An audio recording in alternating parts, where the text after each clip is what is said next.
여러분, 이게 무엇인지 아시나요? 바로 소목이라는 건데요. 많이들 생소하시죠? 오늘날에는 한약재로 쓰이는 이 나무는 화상풍이나 생리불순 등을 치료할 때 주로 쓰인다고 하는데요.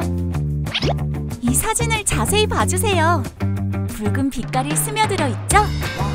이 적색 성분 때문에 소목은 불과 100년 전까지만 해도 흔히 접하던 천연 염료였다고 합니다. 그렇다면 소목의 옛 위상은 과연 어느 정도였을까요?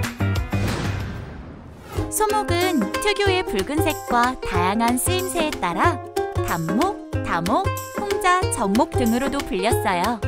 그중 가장 많이 불리는 소목은 소방목에서 유래된 건데요. 문헌에 의하면 동남아의 소방국이란 섬나라에서 생산된 나무란 뜻이라고 합니다.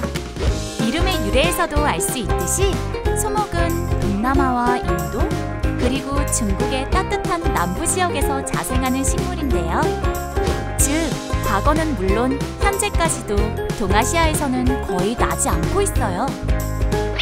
근데 소목은 전근대까지 흔히 접할 수 있다고 했잖아요. 그렇다면 한반도와 동유라시아는 소목을 어떻게 조달했던 걸까요?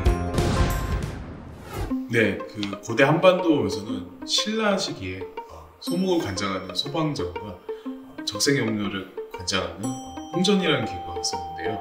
고려 시기에는 정종 7년 11월에 대소목을 수입했다는 기록이 있습니다. 그리고 창왕 원년 유구옥이라는 나라, 즉 오늘날 오키나와에 있었던 류큐 왕국에서 사신을 파견하여서 소목 600근을 진상을 했다는 기록이 있습니다. 조선시대 때도 소목교역은 활발하게 이루어졌다고 해요. 지금의 태국인 삼라국과 오키나와의 류큐, 그리고 일본의 스시마를 통해 소목을 현상받거나 수입했는데요. 그중 일본과의 거래가 가장 빈번했다고 합니다.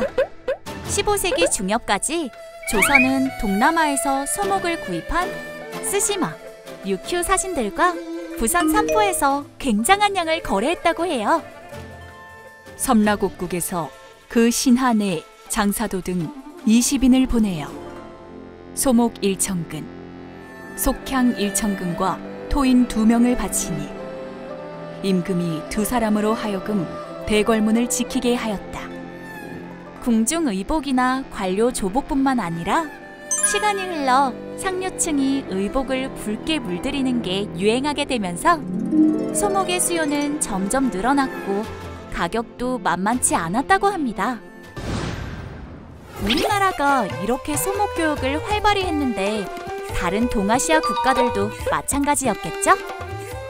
소공은 소방목은 남해와 곤륜 지역에서 전래되었지만 교주와 애주에도 있다. 나무는 암나와 비슷하고 잎은 느릅나무 잎과 비슷하지만 껄끄러운 것이 없으며 가지는 한 장 정도 뻗고 꽃은 노란색이며 열매는 날 때는 푸르다가 익으면 검게 된다. 나무는 사람들이 붉게 염색할 때 쓴다. 라고 하였다. 중국도 오래전부터 소목을 사용해 왔는데요. 고대에는 베트남과 동남아의 섬들에서 수입했다고 해요. 송나라와 원나라에 이르자 육로와 해상교통이 발전하게 되면서 동남아에서의 소목 수입이 활발해졌고 민간에서도 소목 사용이 많아졌다고 합니다. 섬나라인 탓에 해상무역이 주를 이루었던 일본도 소목을 교역해 공급하였는데요. 중국에 제공하기 위함은 물론 국내에서도 늘어나는 수요를 해결하기 위해 일본은 소목을 동남아에서 대량 수입했다고 합니다.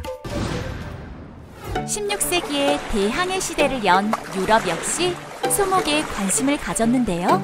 동남아에 진출한 포르투갈, 스페인, 네덜란드 등의 상선들은 호추, 상하 등과 함께 최고 물품으로 소목을 사갔다고 하고요. 15세기부터 시작된 동남아 소목 농장이 대형화되면서 18세기에 이르러서는 아예 동인도 회사와 같은 무역사를 세워 소목을 구입했다고 합니다. 임진왜란 때와 중국의 해금 정책이 강경했던 시기에는 동아시아 국가 간 소목 교역이 큰 타격을 입기도 했는데요. 그래서 중국과 일본은 유럽의 상선과 소목을 교역했고요. 한반도 역시 국내 수요와 중국에 조공할 수량을 채우기 위해 일본과의 중개무역을 통해 소목을 구매했다고 합니다. 소목은 중국은 물론 동아시아에서 옛날부터 많이 사용하던 품목이었습니다. 또한 소목의 주 원산지인 동남아시아 지역은 고대부터 유럽보다는 중국과 더 많은 교역을 했기 때문에 소목의 수입에 있어서 중국이 가장 큰 수입 국가였다라고 말씀드릴 수 있습니다.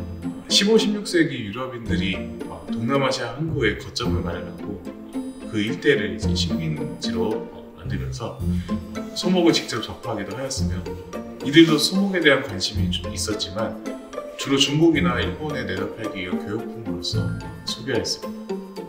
조선은 주로 일본이나 류큐 지역에서 혹은 스시마 지역에서 소목을 들여왔습니다. 이들 지역의 상인들은 직접 동남아시아에 가서 소목을 구입하거나 혹은 일본으로 온 포르투갈인, 스페인인, 네덜란드인으로부터 소목을 구입하였습니다. 동아시아에서 소목이 갖는 의미는 동아시아의 활발한 교류를 상징하는 것이다 라고 할 수 있습니다. 소목은 동아시아 지역에서는 거의 나지 않는 동남아시아나 인도, 서남아시아 일대에서 주로 생산이 되는 부분인데요. 때문에 이 소목을 구하기 위해 동아시아 지역과 그 일대의 동남아시아 지역, 인도 지역, 서남아시아 지역 간의 접촉이 불가피하였는데요. 이런 점에서 소목은 동아시아와 그 외부 세계를 이어주는 중요한 매개체라고 할 수 있습니다.